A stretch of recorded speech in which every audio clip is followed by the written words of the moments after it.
ಎದುರಿಗೆ ಭೇರಿ ನಗಾರಿ ನಾದ ಕೇಳಬೇಕಂತೆ. ಶಂಖಂ ಶಂಖಧ್ವನಿ ಒಳ್ಳೇದು.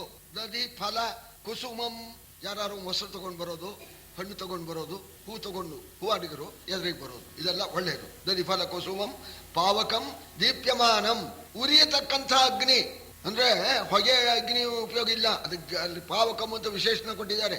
ಹೊಗೆ ಅಗ್ನಿ ಒಳ್ಳೇದಲ್ಲ, ಜ್ವಲಿಸ್ತಕ್ಕಂಥ ಅಗ್ನಿ ಎದುರಿಗೆ ಬರಬೇಕು. ಯಾನಂವ ಪಲ್ಲಕ್ಕಿ ಬರ್ಬೇಕು ಎದುರಿಗೆ. ಹಯ ಯಾನಂವ ವಿಪ್ರಯುಗ್ಮಂ ವಿಪ್ರಯುಗ್ಮಂ ಒಂಟಿ ಬ್ರಾಹ್ಮಣ ಬರಬಾರ್ದು, ವಿಪ್ರಯುಗ್ಮಂ ಅಂತಾರೆ. ಇಬ್ರು ಬ್ರಾಹ್ಮಣರು ಎದುರಿಗೆ ಬಂದ್ರೆ ಒಳ್ಳೇದು. ಹಯ ಗಜ ವೃಷಭಂ ಕುದುರೆ ಆನೆ ಎತ್ತು. ಆಮೇಲೆ ಪೂರ್ಣ ಕುಂಭದ್ವಯಂವ ಎರಡು ಕೊಡ, ಅದು ಪೂರ್ಣವಾಗಿರ್ಬೇಕು, ಖಾಲಿ ಕೊಡ ಬರಬಾರ್ದು. ಉದ್ಧತ್ಯ ಅಪೇಯಪಾನಂ ಈ ಹೆಂಡದ ಗಡಿಗೆ ಖಾಲಿ ಗಡಿಗೆ ಅದು ಬಂದ್ರು ಒಳ್ಳೇದು, ಅದು ಖಾಲಿ ಆಗಿ ಬರ್ಬೇಕಂತೆ. ಅಲ್ಲಿ ಒಂದೇ ಗಡಿಗೆ ಬಂದ್ರು ಚಿಂತಿಲ್ಲ. ಉದ್ಧತ್ಯ ಅಪೇಯ ಕುಂಭಂ ಜಲಚರ ಇವುಗಳಂ ಎರಡು ಮೀನನ್ನ ಹೆಗಲ ಮೇಲೆ ಹಾಕೊಂಡು ಬಂದ್ರೆ ಅದು ಬಹಳ ಒಳ್ಳೇದಂತೆ. ಬದ್ಧ ಮನ್ನಂ ಬುತ್ತಿ ಕಟ್ಕೊಂಡು ಯಾರು ಎದುರಿಗೆ ಬಂದ್ರು ಒಳ್ಳೇದು. ಶವಂಬ ಹೆಣ ಎದುರಿಗೆ ಬಂದ್ರು ಒಳ್ಳೇದು. ವೇಶ್ಯಾಸ್ತ್ರೀ ಬಂದ್ರು ಒಳ್ಳೇದು. ಮಾಂಸಖಂಡ ಒಳ್ಳೇದು. ಪ್ರಿಯ ಹಿತ ವಚನಂ ಮಂಗಳಂ ಪ್ರಸ್ಥಿತಾನಾಂ ಪ್ರಿಯ ಹಿತ ವಚನಂ ಹೋಗ್ತಕ್ಕಂಥವರಿಗೆ ಪ್ರಿಯವಾದ ಮಾತು ಹಿತವಾದ ಮಾತು ಹೇಳಬೇಕು. ಹಾಕ್ತೀಯನಾ ಹಾಳಾಗಿ ಹೋಗೋ ಮುಗೀತು ಕಥೆ. ಇದಲ್ಲ, ಅದಕ್ಕೆ ಹೇಳ್ತಾರೆ ಪ್ರಿಯಹಿತ ವಚನಂ ಮಂಗಳಂ ಪ್ರಸ್ಥಿತಾನಾಂ. ಇಂಥ ಶುಭಶಕನೂ ಆಯಿತು. ನೀಲಕಂಠ ಅಂದ್ರೆ ಈಶ್ವರ. ನೀಲಕಂಠ ಧ್ಯಾನ ಮಾಡ್ಕೊಂಡು ಹೋದ್ರೆ ಪಕ್ಕದಲ್ಲಿ ನೀಲಕಂಠ ಕುಣಿಯೋಕ್ ಪ್ರಾರಂಭ ಮಾಡ್ಬಿಡ್ತಂತೆ. ನೀಲಕಂಠ ಭುಜಂಗ ಭುಗು ಅಂತ ಈ ನವಿಲಿಗೆ ನೀಲಕಂಠ ಅಂತ ಹೆಸರು. ಇವ ನೀಲಕಂಠನೇ ಅಂದಾಗ ಎಡಗಡೆಯಲ್ಲಿ ಬಲಗಡೆಯಲ್ಲಿ ನೀಲಕಂಠ ಕುಣಿಯೋಕ್ ಪ್ರಾರಂಭ ಮಾಡ್ತು. ಇಂತಹ ಶುಭ ಶಕನವನ್ನ ನೋಡ್ತಾ ಅರ್ಜುನ ಹೋಗ್ತಾ ಇದ್ದಾನೆ.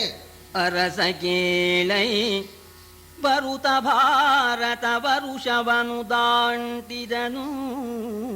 ತಂಪಿನ ಗಿರಿಯ ತಪ್ಪಲ ನಿಳಿದನು. ಆ ಹರಿ ವರುಷ ಸೀಮೆಯಲಿ ಬೆರಸಿದನು. ಆ ಹರಿ ವರುಷ ಸೀಮೆಯಲಿ ಬೆರಸಿದನು. ಬಳಿ ಉತ್ತರೋತ್ತರ ಸರಣಿಯಲಿ ಸೈ ನಡೆದು ಹೊಕ್ಕನು ಸುರರ ಸೇವ್ಯವನು ಇಂದ್ರಕೀಲ ಮಹಾವನಾಂತರವ. ಅರ್ಜುನ ಅನೇಕ ದೇಶಗಳನ್ನ ದಾಟ್ಕೊಂಡು ಹೋದ. ಭಾರತ ವರ್ಷವನ್ನೇ ಕಳೆದು ಬಿಟ್ಟ ಅಂತ 9 ವರ್ಷ 9 ಖಂಡ ಅಂತಾರೆ. ಭರತ ಖಂಡೆ ಅಂತ ಹೇಳ್ತೇವಲ್ಲ. ಭಾರತ ವರ್ಷವನ್ನು ಕಳ್ಕೊಂಡು ಅಲ್ಲಿಂದ ತಂಪಿನ ಬೆಟ್ಟ, ಅದು ಹಿಮಾಲಯ ಬೆಟ್ಟದ ತಪ್ಪಲನ್ನ ಇಳಿದು ಅಲ್ಲಿಂದ ಹರಿವರ್ಷ, ಅದೊಂದು ಭಾರತ ವರ್ಷ ಅನ್ನೋ ಹಾಗೆ ಹರಿವರ್ಷ, ಆ ಸೀಮೆಯನ್ನು ಕಳೆದು ಅಲ್ಲಿಂದ ಉತ್ತರ ದಿಕ್ಕಿಗೆ ಪ್ರಯಾಣ ಮಾಡಿ ಹೋಗಿ ಸುರರ ಸೇವ್ಯವನು ಇಂದ್ರಕೀಲ ಮಹಾಪರ್ವತವ ಸಕಲ ದೇವತೆಗಳಿಗೂ ಆಶ್ರಯವಾಗಿರ್ತಕ್ಕಂಥ ಆ ಇಂದ್ರಕೀಲ ಪರ್ವತಕ್ಕೆ ಹೋಗಿದ್ದಾನೆ. ಇವನು ತಪಸ್ಸು ಮಾಡ್ತಕ್ಕಂಥ ಜಾಗದಲ್ಲಿ ಒಳ್ಳೆಯ ಸರೋವರಗಳು, ಆ ಸರೋವರದಲ್ಲಿ ಕಮಲಗಳು, ಅದ್ರ ಮೇಲಿನ ಗಾಳಿ ಎಲ್ಲ ಸುವಾಸನೆಯಾಗಿ ಬರ್ತಾ ಇತ್ತು. ಸೊಂಪೆಸೆವ ಕೋಗಿಲೆಯ ಸರ ದೆಸೆತಂ ಪೆಸೆವ ತಂಬೆಲರ ಹೂವಿನ ಝೊಂಪವನು. ಝೊಂಪಿಸುವ ಮರಿದುಂಬಿಗಳ ಮೇಳವದ ಪೆಂಪಗುವ ತಾವರೆಗೊಳಂಗಳ ತಂಪಿನೊದವಿನ ವನದ ಸೊಗಸಿನ ಸೊಂಪು ಸೆಳೆದುದು ಮನವನೀತನನು ಅರಸ ಕೇಳೆಂದ.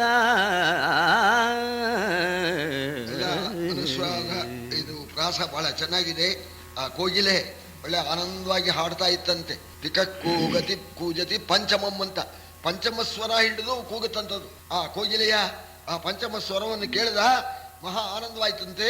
ಅಲ್ಲಿರ್ತಕ್ಕಂಥ ಹೂವಿನ ಗೊಂಚಲುಗಳ ಮೇಲೆ ಆ ಗಾಳಿ ಬೀಸಿ ಒಳ್ಳೆ ಸುಗಂಧ ಮತ್ತು ತಂಪಾದ ಕೊಳದಲ್ಲಿ ಕಮಲದ ಮೇಲಿನ ಆ ಮಕರಂದ ಅದನ್ನು ಝಂಕರಿಸ್ತಾ ಈ ದುಂಬಿಗಳು ಕೂಗ್ತಕ್ಕಂಥದ್ದು. ಇದನ್ನೆಲ್ಲ ನೋಡ್ತಾ ಆಯಾಸವೇ ಪರಿಹಾರವಾಗಿಬಿಡ್ತಂತೆ. ಬಂದಿದ್ದಾನೆ ಅರ್ಜುನ ತಪೋವನ ಕಿಲ್ಲಿನೆಲೆ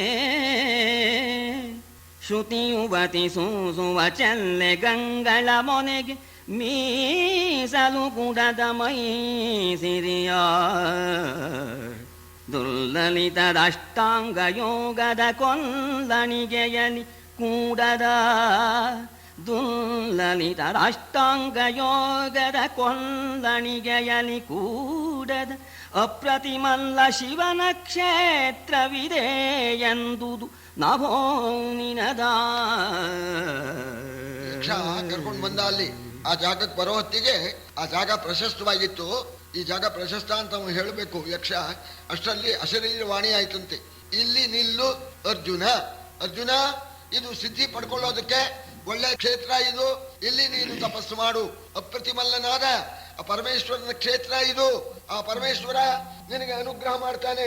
ಶ್ರುತಿ ಯುವತಿ ಸೂಸುವ ಚಲ್ಲಗಂಗಳ ಮೊನೆಗೆ ಮೀಸಲು ಕೊಡದ ಅಂತ ಆ ಶ್ರುತಿಗಳು ಅನವರ್ತವು ಹೊಗಳಿದರೆ ಅವಕ್ಕೆ ಗೋಚರಿಸದೇ ಇರ್ತಕ್ಕಂಥ ಆ ಪರಮಾತ್ಮ, ಆ ಮಹೇಶ, ಅವನ ಕ್ಷೇತ್ರ ಇದು. ಇಲ್ಲಿ ತಪಸ್ಸು ಮಾಡು, ಪರಮೇಶ್ವರ ನಿನಗೆ ಒಲಿತಾನೆ ಅಂತ ಅಶರೀರವಾಣಿ ಆಯ್ತು. ಆ ಯಕ್ಷ ನಾನಿನ್ ಬರ್ತೀನಿ ಅಂತ ಹೇಳಿ ಹೊರಟೋಗ್ಬಿಟ್ಟ. ಆಮೇಲೆ ಅರ್ಜುನ ಆ ಜಾಗದಲ್ಲಿ ತಪಸ್ಸು ಮಾಡಬೇಕು ಅಂತ ಹೇಳಿ ಸಂಕಲ್ಪ ಮಾಡಿದ್ದಾನೆ. ಆ ದಿವಸ ರಾತ್ರಿ ಕಳೆಯುವಂತಾಗ್ತಾ ಇತ್ತು. ಪ್ರಾತಃ ಕಾಲ ಪ್ರತ್ಯೂಷದಲ್ಲಿ ಎದ್ದಿದ್ದಾನೆ.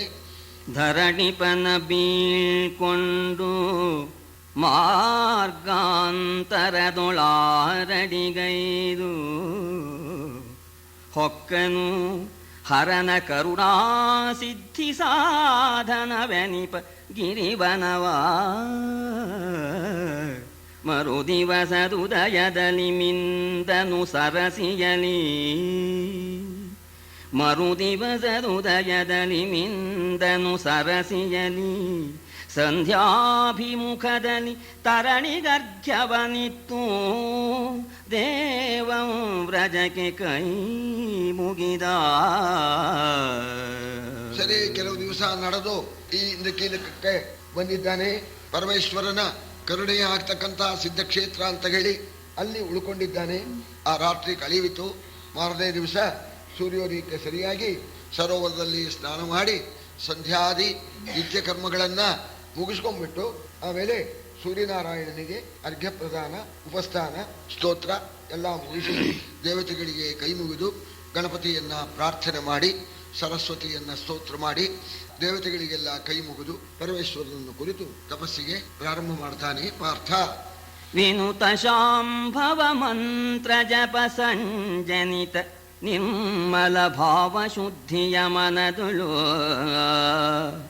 ವಿನುತ ಶಾಂಭವ ಮಂತ್ರ ಜಪ ಸಂಜನಿತ ನಿರ್ಮಲ ಭಾವ ಶುದ್ಧಿಯ ಮನದುಳು. ಅರ್ಜುನನು ಎತ್ತಿ ನಿಂದನು ದೀರ್ಘವಾಹುಗಳ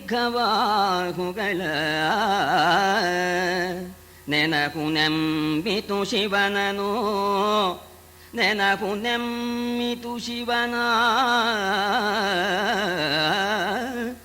ಇತರದ ನನೆ ಕೊನೆಯ ತೆರಳಿಕೆಯ ತೊಡಚೆಯ ಮನದ ಸಂಚಲವು ವೀಚು ಹೋದುದು ಕಲಿಧನಂಜಯನ.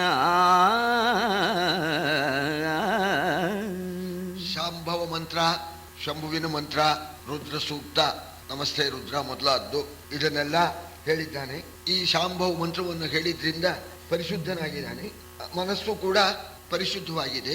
ಆಗ ಎರಡೂ ಕೈಯನ್ನ ಮೇಲಕ್ಕೆ ಎತ್ತಿಬಿಟ್ಟು ಅರ್ಜುನ ಪರಮೇಶ್ವರನನ್ನೇನೆ ಮನಸ್ಸಿನಲ್ಲಿ ಇಟ್ಕೊಂಡು, ಯಾವುದು ನಮಗೆ ಪ್ರಧಾನ ದೇವತೆಯೋ ಅದನ್ನೇ ಮನಸ್ಸಿನಲ್ಲಿ ಇಟ್ಕೋಬೇಕು. ಅದು ತಪಸ್ಸು ಮಾಡ್ತಕ್ಕಂಥದ್ದು.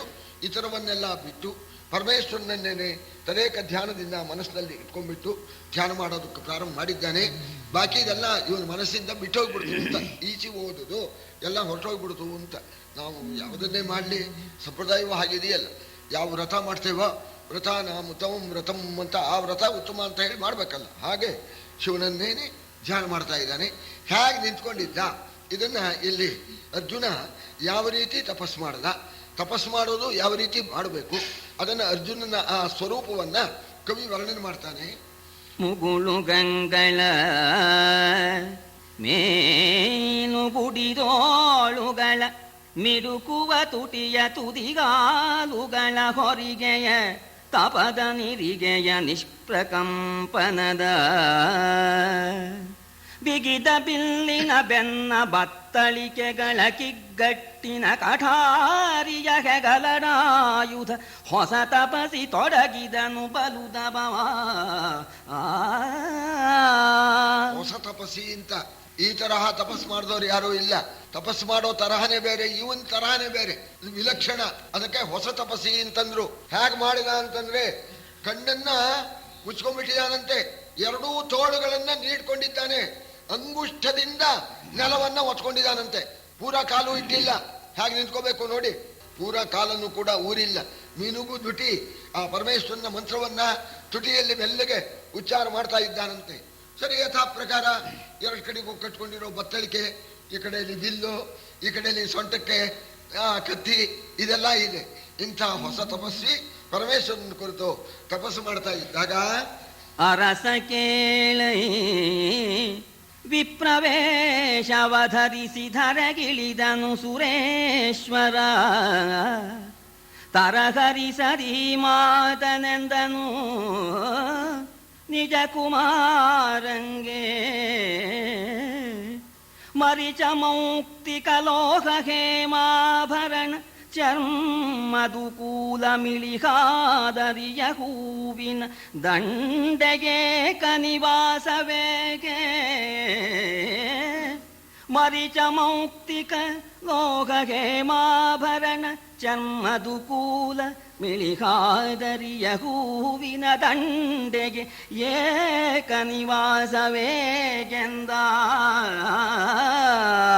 ಅರ್ಜುನನ್ನ ಪರೀಕ್ಷೆ ಮಾಡಬೇಕು ಅಂತ ದೇವೇಂದ್ರ ಬ್ರಾಹ್ಮಣ ವೇಷವನ್ನು ಹಾಕೊಂಡು ಬಂದ್ಬಿಟ್ಟು ಅರ್ಜುನನ್ನ ಮಾತಾಡಿಸ್ತಾನೆ. ಅಯ್ಯ ತಪಸ್ವಿ, ನಮಗೆ ಬಹಳ ಆಶ್ಚರ್ಯವಾಗಿದೆಯಪ್ಪ, ಒಂದೊಂದು ಸೇರದೇ ಇರ್ತಕ್ಕಂಥದ್ದನ್ನ ಸೇರಿಸಿದೀಯಾ ಅಂತ. ಯಾವಾಗಲೂ ಯಾವ್ಯಾವ ವಸ್ತು ಸೇರ್ಬೇಕೋ ಅದು ಸೇರಿದ್ರೆ ಚೆನ್ನಾಗಿರುತ್ತೆ. ಈಗ ನಿಂದು ಹೊಸದಾಗಿ ನೀನು ತಪಸ್ಸು ಮಾಡ್ತಾ ಇದೆಯಲ್ಲ, ಇದೇನ್ ತರಹ, ಇದಕ್ಕೆ ಸೇರಿಕೆ ಆಗೋದೇ ಇಲ್ವಲ್ಲ ಅಂತ. ಯಾವ್ಯಾವುದಕ್ಕೆ? ಈ ಮರಿಚ ಮೌಕ್ತಿಕ, ಮೆಣಸು, ಮರಿಚ ಅಂದ್ರೆ ಮುತ್ತು, ಸ್ವಲ್ಪ ಆಕಾರ ಇರ್ಬೋದು, ಮೆಣಸಿನ ಆಕಾರ, ಮುತ್ತಿನ ಆಕಾರ, ಅದನ್ನು ಯಾರನ್ನ ಸೇರಿಸ್ತಾರೆ ಅಂತ. ಒಂದು ಹಾರ ಮಾಡಿದಾಗ ಮುತ್ತಿನ ಜೊತೆಗೆ ಮರಿಚ, ಮೆಣಸನ್ನು ಯಾರು ಸೇರಿಸ್ತಾರೆಯೇ? ಹಾಗೇನೆ ಲೋಹ ಹೇಮ, ಹೇಮಾಭರಣ, ಕಬ್ಬಿಣಕ್ಕೂ ಬಂಗಾರದ ಆಭರಣಕ್ಕೂ ಸೇರಿಸಿಕೊಂಡಂಗೇನೆ. ಹಾಗೇನೆ ಚರ್ಮ ದುಕೂಲ, ಒರಟಾಗಿರ್ತಕ್ಕಂಥ ಈ ಚರ್ಮಕ್ಕೂ ಒಳ್ಳೆ ಪೀತಾಂಬರ, ದುಕೂಲ ಅಂದ್ರೆ ರೇಷ್ಮೆ ಬಟ್ಟೆ, ಇವಕ್ಕೂ ಯಾವ ಸೇರಿಕೆ ಅಂತ. ಮತ್ತು ಮಿಣಿ ಹೂವಿನ ದಂಡೆ, ಹೂವನ್ನು ಪೋಣಿಸೋದಕ್ಕೆ ಸಣ್ಣ ದಾರ ತಗೊಂಡು ಹೂವನ್ನು ಪೋಣಿಸ್ಬೇಕು. ಹಗ್ಗಕ್ಕೆ ಕಟ್ಟಿದ್ನಂತ ಒಬ್ಬನು, ಹಗ್ಗಕ್ಕೆ ಹೂವನ್ನು ಪೋಣಿಸಿದ್ನಂತ. ಹಾಗೆ ಇದೇನು ಹೀಗೆ ಮಾಡ್ತಾ ಇದೀಯ ನೀನು ಯಾರಯ್ಯ ನೀನು? ಆವಸೇರಿಕೆ ಜಪಕ್ಕೆ ಚಾಪ ಶರಾವಳಿಗೆ, ಆವಸೇರಿಕೆ ಜಪಕ್ಕೆ ಚಾಪ ಶರಾವಳಿಗೆ, ಶಮೆದಮೆಗೆ ಖಡ್ಗಕಿದಾವ ಸಮ್ಮೇಳನ, ವಿಭೂತಿಗೆ ಕವಚ ಸೀಸಕಕ್ಕೆ, ಆವುದಿದರ ಅಭಿಧಾನ ತಪವೋ ಡಾವರಿಗ ವಿದ್ಯಾ ಸಮಾಧಿಯೋ, ತಪವೋ ಡಾವರಿಗ ವಿದ್ಯಾ ಸಮಾಧಿಯೋ, ನೀವಿದೆಂತಗ ಋಷಿಗಳೆಂಬುದನು ಅರಿಯೆ ನಾನೆಂದ. ನಾನು ಎಷ್ಟೋ ಋಷಿಗಳನ್ನು ನೋಡಿದ್ದೀನಿ, ನಿಮ್ಮಂಥ ಋಷಿಗಳನ್ನ ನಾನು ಇದುವರೆಗೂ ನೋಡಿಲ್ಲ. ಯಾಕೆಂದ್ರೆ ಜಪಕ್ಕೋ ಬಿಲ್ಲು ಬಾಣಕ್ಕೋ ಯಾವ ಸಂಬಂಧ ಅಂತ. ಜಪ ಮಾಡೋನು ಮಡಿಯಾಗಿ ರುದ್ರಾಕ್ಷಿ ಹಾಕೊಂಡು ಸರಿ ತಪಸ್ ಮಾಡಬೇಕು, ಅದಕ್ಕೂ ಜಪಕ್ಕೂ ಮತ್ತು ಈ ಬಿಲ್ಲು ಬಾಣಕ್ಕೂ ಸಂಬಂಧ ಇಲ್ಲ. ಈಗ ಜಪ ಮಾಡ್ತಾ ಇದೀಯಾ, ಬಿಲ್ಲು ಬಾಣ ಧರಿಸಿದೀಯಾ. ಶಮೆ ದಮೆ, ದಮ ಅಂದ್ರೆ ಇಂದ್ರಿಯ ನಿಗ್ರಹ, ಶಮ ಅಂದ್ರೆ ಮನಸ್ಸನ್ನ ಶಾಂತಿ ಮಾಡ್ಕೊಳ್ತಕ್ಕಂಥದ್ದು. ಅದಕ್ಕೂ ಖಡ್ಗಕ್ಕೂ ಯಾವ ಸಂಬಂಧ ಅಂತ. ಕತ್ತಿ ಇಟ್ಕೊಂಡವನಿಗೆ ಶಮದಮ ಬರುತ್ತೀಯ, ಅದಕ್ಕೂ ಕತ್ತಿಗೂ ಯಾವ ಸೇರಿಕೆ? ಹಾಗೇನೆ ವಿಭೂತಿಗೂ ಕವಚಕ್ಕೂ, ಕವಚ ಶೀರ್ಷಕ, ವಿಭೂತಿ ಹಾಕೋದು, ವಿಭೂತಿ ಹಚ್ಕೊಳ್ತಾರೆ ಋಷಿಗಳಾಗಿರ್ತಕ್ಕವರು, ತಪಸ್ ಮಾಡೋರು. ಕವಚ ಹಾಕೊಳ್ಳೋರು ಯುದ್ಧಕ್ಕೆ ಹೋಗೋರು. ವಿಭೂತಿನೂ ಹಚ್ಕೊಂಡ್ಬಿಟ್ಟಿದೀಯಾ, ಈ ಕಡೆ ಕವಚನೂ ಹಾಕೊಂಡ್ಬಿಟ್ಟಿದೀಯಾ, ಈ ಕಡೆ ಶಿರಸ್ನಾನೂ ಹಾಕೊಂಡ್ಬಿಟ್ಟಿದೀಯಾ, ಈ ಕಡೆ ಬಿಲ್ಲು ಹಿಡ್ಕೊಂಡ್ಬಿಟ್ಟಿದೀಯಾ, ಬಾಣನೂ ಹಿಡ್ಕೊಂಡಿದೀಯಾ, ರುದ್ರಾಕ್ಷಿನೂ ಹಿಡ್ಕೊಂಡ್ಬಿಟ್ಟಿದೀಯಾ, ಮೂಗು ಹಿಡ್ಕೊಂಡು ಜಪ ಮಾಡ್ತಾ ಇದೀಯಾ. ಈಗ ಸ್ವಾಮಿ, ನೀವು ಮಾಡ್ತಕ್ಕಂಥ ಜಪಕ್ಕೆ ಏನಂತ ಹೆಸರು?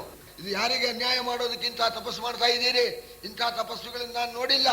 ತಪಸ್ಸು ಅಂದ್ರೆ ಆ ತರಹನೇ ಬೇರೆ, ಅದಕ್ಕೆ ತಕ್ಕಾಗಿ ವೇಷಭೂಷಣಗಳು ಇರಬೇಕು. ಇದು ಈ ತರ ನೋಡಿರ್ಲಿಲ್ಲ ಸ್ವಾಮಿ. ಇದರ ಹೆಸರೇನು? ನೀವು ಈಗ ಮಾಡ್ತಕ್ಕಂಥ ತಪಸ್ಸಿನ ಹೆಸರೇನು ಹೇಳಿ ಅಂತ ಇಂದ್ರ ಕೇಳಿದಾಗ ಕಣ್ಮುಚ್ಕೊಂಡಿದ್ದ ಇವ. ಹೋ, ಯಾರೋ ಮಾತಾಡಿಸಿದ್ರಲ್ಲ ಅಂತ ಕಣ್ಬಿಟ್ರೆ ಬ್ರಾಹ್ಮಣ. ಕಂದೆರದು ನೋಡಿದನು, ಕಂದೆರದು ನೋಡಿದನು, ನೀವೇನೆಂದರೆಯು ಹೃದಯಾಬ್ಜ ಪೀಠದಲ್ಲಿಂದು ಮೌಳಿಯದಿರಿಸಿ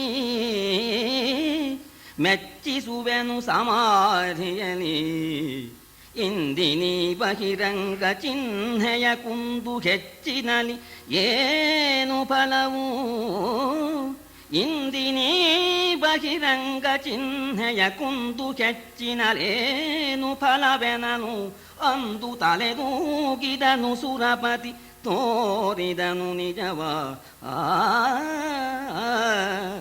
ನೋಡಿದ ಬ್ರಾಹ್ಮಣ ಸ್ವಾಮಿ ತಮಗೆ ನಮಸ್ಕಾರ. ಇದು ನಮ್ಮದೊಂದು ಹೊಸ್ತರ ಅಂತಲೇ ಇಟ್ಕೊಳ್ಳಿ. ಬಿಲ್ಲು ಬಾಣಾನು ಇಟ್ಕೊಂಡಿದ್ದೇವೆ, ತಪಸ್ಸು ಮಾಡ್ತಾ ಇದ್ದೇವೆ. ಇದು ಪರಮೇಶ್ವರನನ್ನು ಒಲಿಸ್ಕೊಳ್ಳೋದಕ್ಕೋಸ್ಕರ ನಾನು ತಪಸ್ಸು ಮಾಡ್ತಾ ಇದ್ದೇನೆ. ಹೊರಗಡೆ ಚಿಹ್ನೆ ಕಟ್ಕೊಂಡೇನು, ಅಂತರಂಗ ಮುಖ್ಯ. ನನ್ನ ಅಂತಃಕರಣದಲ್ಲಿ ಆ ಇಂದು ಮೌಳಿಯನ್ನ ಇಟ್ಕೊಂಡಿದ್ದೇನೆ, ಅವನನ್ನು ಧ್ಯಾನ ಮಾಡ್ತಾ ಇದ್ದೇನೆ. ಹೊರಗಿರ್ಬೋದು, ಕತ್ತಿ ಇರ್ಬೋದು, ಕಟಾರಿ ಇರ್ಬೋದು, ಬಿಲ್ಲಿರ್ಬೋದು, ಹೊರಗಿನ ಚಿಹ್ನೆ ಮುಖ್ಯವಿಲ್ಲ, ಅಂತರಂಗ ಶುದ್ಧಿಯೇ ಮುಖ್ಯ ಅಂತ ನಾನು ಅದೇ ರೀತಿಯಾಗಿ ಪರಮೇಶ್ವರನನ್ನ ಹೃದಯ ಕಮಲದಲ್ಲಿ ಇಟ್ಕೊಂಡು ಅವನನ್ನ ಮೆಚ್ಚಿಸ್ತೇನೆ ಅಂತ ಹೇಳಿದಾಗ ಆ ಬ್ರಾಹ್ಮಣನಿಗೆ ಸಂತೋಷವಾಯಿತು. ಇಂದ್ರನೇ ತಾನೇ ಬ್ರಾಹ್ಮಣನಾಗಿದ್ದವನು. ಆಗ ಮಗನ ಮಾತನ್ನ ಕೇಳಿ, ಮಗನೇ ನಿನ್ನಯ ಮನದ ನಿಷ್ಠೆಗೆ ಸೊಗಸಿದೆನು ಪಿರಿದಾಗಿ ಹರನೆಂದಿಗೆ ಬರಲಿ ಕರುಣಿಸಲಿ ನಿನ್ನ ಮನೋಭಿವಾಂಚಿದವ ಹಗೆಗೆ ಹರಿಬಹುದು